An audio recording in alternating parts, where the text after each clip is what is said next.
Olá, irmãos aí do canal da Fraternidade Espírita Candeia de Maria. Então estamos aqui em setembro, né? 2023, mais uma terça-feira à noite. Então sejam todos bem-vindos aí ao canal. Quem quiser magnetizar a sua água, né? Pode deixar aí. Quem quiser pegar essa aguinha também. Já esperamos que já tenham feito a sua prece.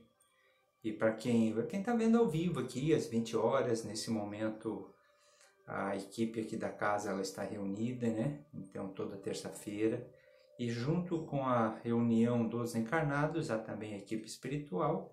E todo aquele que se conecta neste momento a esta casa, através dessa mensagem, desta reflexão, né? Tirando um pouco do dia a dia, das coisas necessárias, né? Do nosso desenvolvimento enquanto pessoas aqui no mundo físico, tirando um pouquinho para o que somos o espírito, né?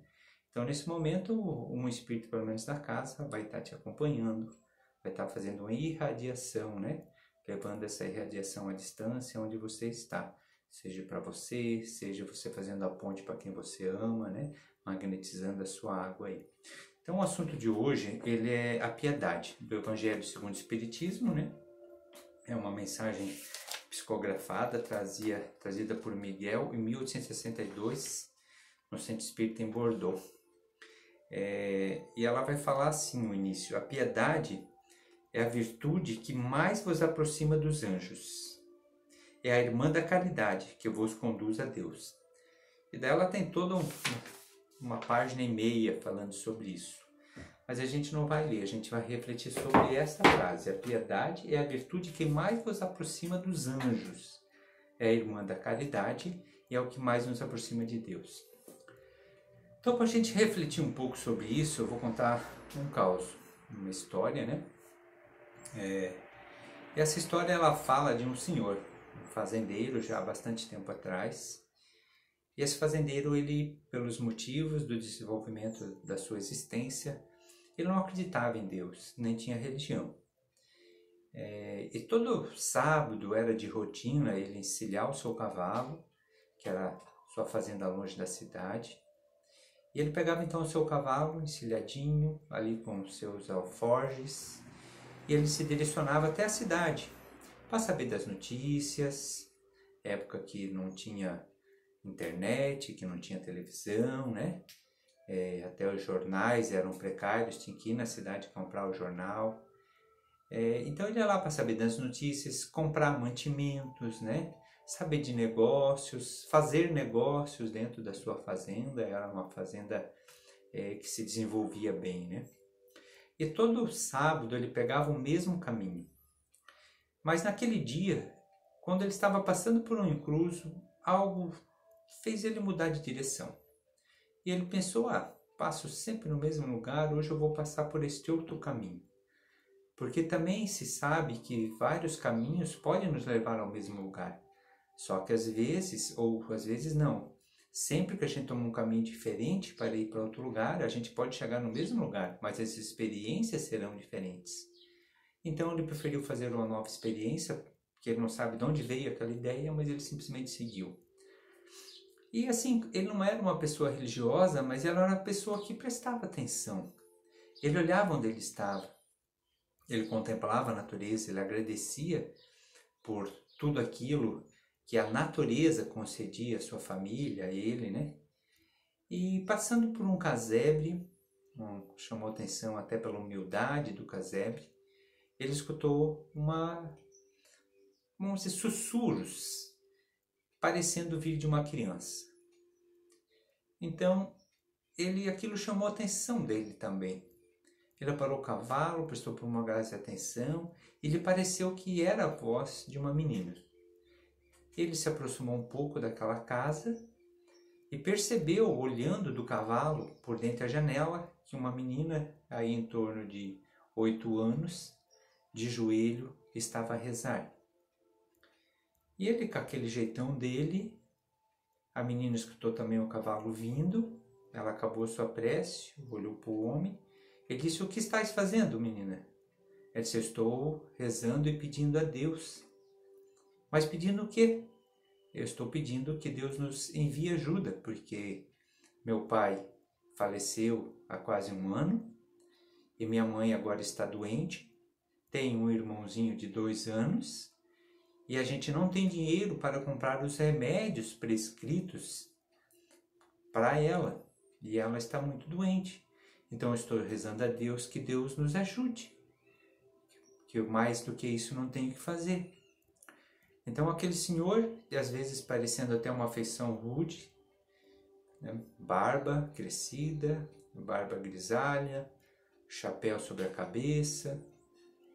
Ele tirou do seu alforje um pacote, um pouco até amassado, e dali contou um certo valor, tirou o dinheiro e foi até mais próximo à janela e disse para a menina: pegue aqui, pegue este valor que com certeza dará para você comprar os remédios para sua mãe e lhe dará mais algum mantimento. E esqueça essa questão de rezar, porque rezar não adianta nada. Deus não existe, então ele não tem como te escutar. Então pega esse dinheiro agora e vá fazer o que você precise fazer. E virou seu cavalo e saiu. Mas logo à saída, ele escutou novamente aquele murmúrio da menina. Ele parou o cavalo, ele voltou e olhou e a menina estava lá de joelho de novo. E daí ele chamou: menino, o que estás fazendo? Eu já não te dei o dinheiro. Eu não te disse que rezar não adianta? Que Deus não existe? E ela disse: Senhor, antes eu estava pedindo, rezando e pedindo que Deus me ajudasse. Agora eu não estou mais pedindo, eu estou agradecendo. Porque eu pedi a Deus ajuda e Ele me enviou um anjo que me deu o dinheiro para minha mãe, a qual a gente necessita. O Senhor foi a resposta de Deus. Então esta mensagem com certeza tocou fundo o coração daquele homem. E aqui é onde a gente vai chegar no nosso assunto, que é a piedade, irmã da caridade. Se talvez a pessoa que passasse ali fosse um crente, o crente que eu quero dizer é alguém que acredita, né? Então, não é religião crente, é a crença, um espírito, um evangélico, um judeu, alguém que acredita, né? Que existe Deus, que existe algo além da vida.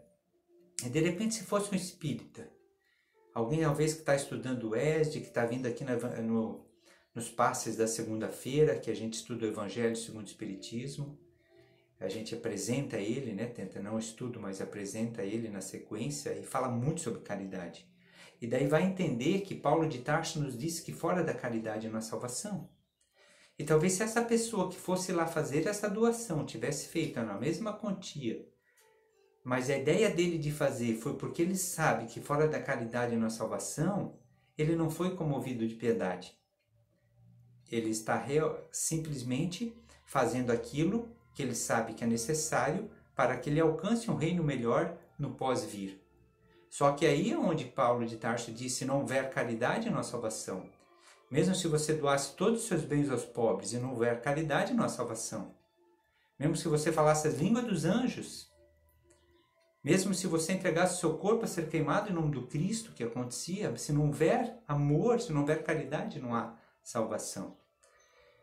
Então, o que é necessário para a verdadeira caridade é a piedade. A piedade ela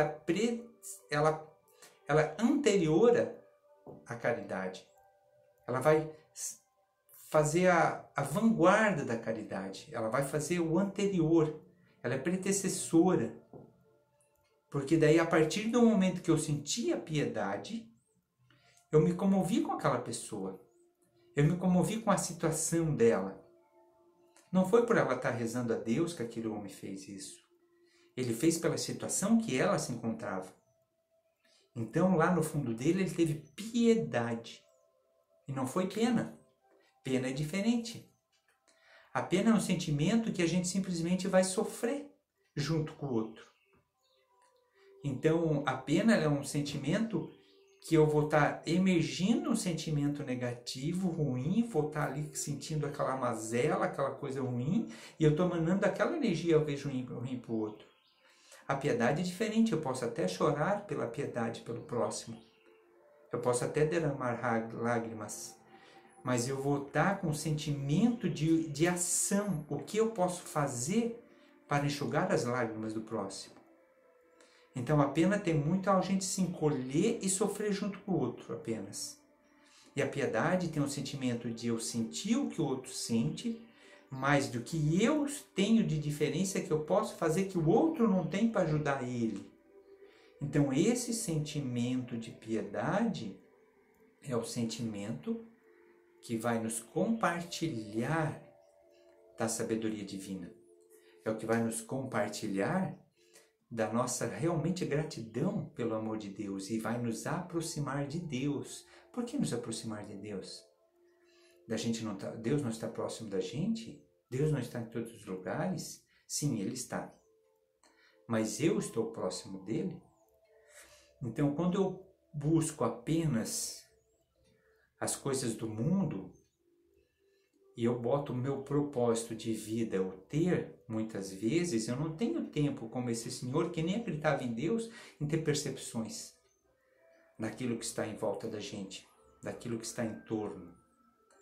E aqui ele fala assim, o Evangelho ainda, que quando essa doutrina de Jesus for restabelecida na sua pureza primitiva, quando todos os povos se lhe submeterem, ela tornará feliz a terra, fazendo que reinem aí a concórdia, a paz e o amor.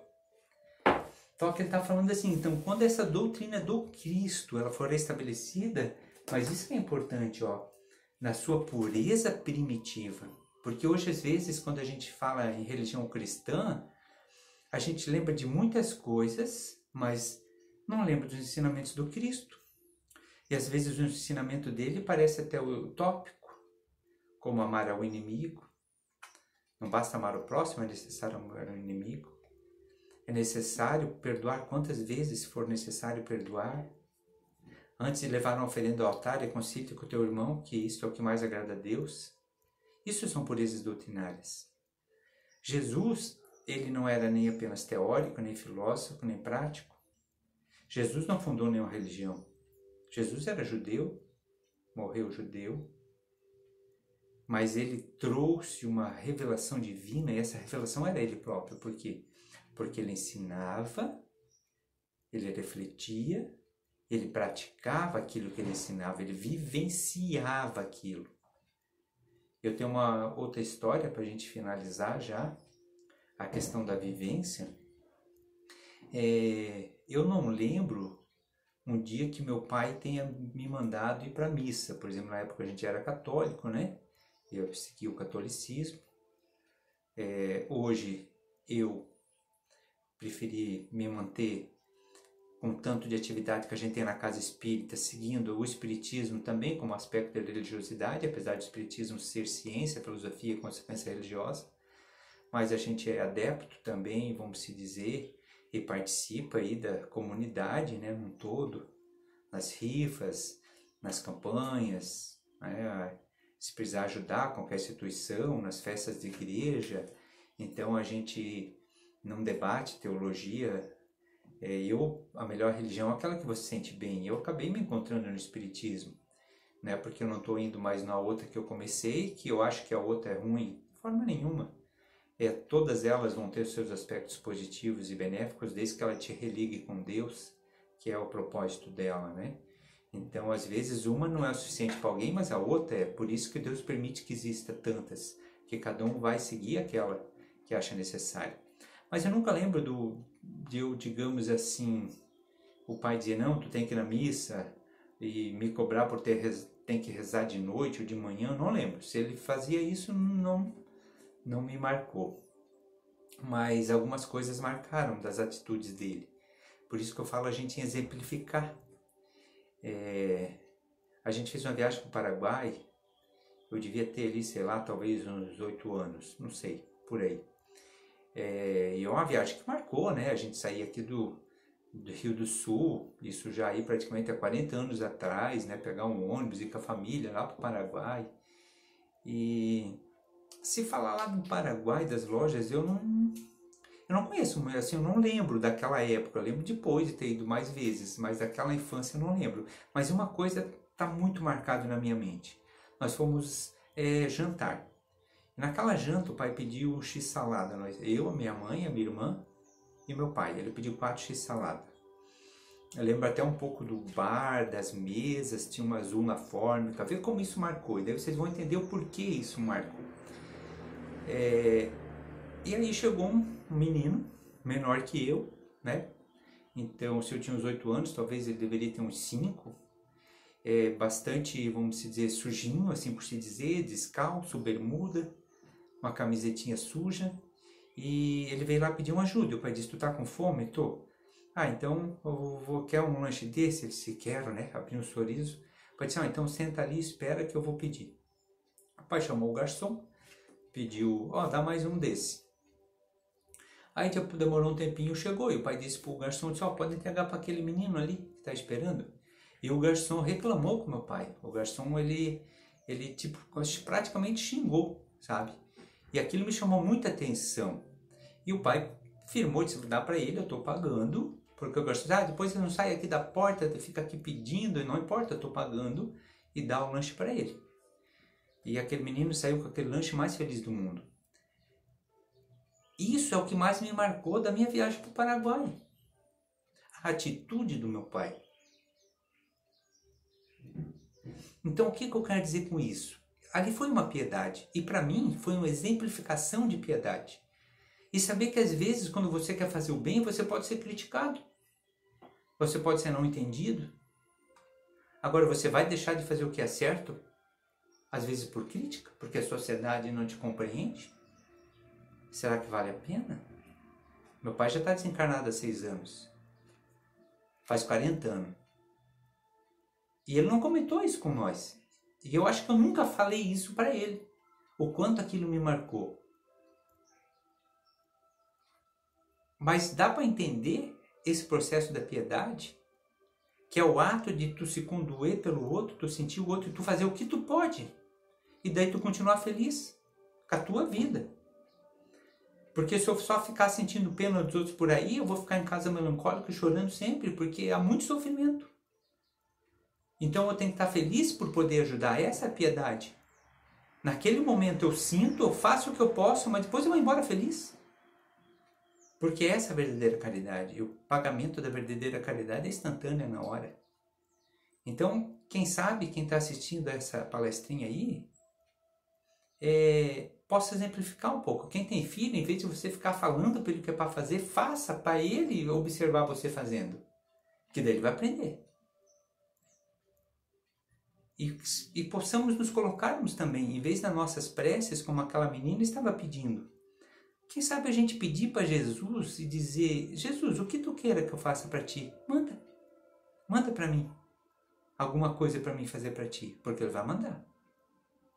Ele vai encaminhar, só que vamos prestar atenção daí. Para a gente não perder a oportunidade de praticar o bem. Porque aqueles vezes que vem à nossa porta, aquelas vezes que aí é qualquer um, será que ele já não foi caro para nós em uma reencarnação passada? Será que talvez eu não tenha um débito com alguém da família dele? E o anjo de guarda dele, quanto ficou feliz por aquela atitude que a gente possa ter feito? Será que ele também não pode me ajudar um dia que eu precisar de ajuda? Porque todos nós vamos precisar. Então, a piedade, a irmã da caridade, é o que mais nos aproxima de Deus. E a aproximação de Deus, como Jesus disse, que eu falei lá no início, está dentro de nós próprios, no nosso próprio coração. E é aqui que nós vamos alcançar Ele, vibrando. Não é falando um monte de palavra. Não é expressando, mostrando para a sociedade. Não é o quanto nós vamos, mas é o quanto nós vamos vibrar próximo da vibração dos anjos que vibram perto de Deus. E aí nós vamos encontrar Ele dentro de nós mesmos. Caros irmãos, queridos amigos, espero que possa ter contribuído com alguma reflexão e que a gente possa, através dessa reflexão, hoje sermos um pouquinho melhor do que ontem. E aí é a chave do sucesso. Cada dia um degrau. Grande abraço, fiquem com Deus. Até a próxima.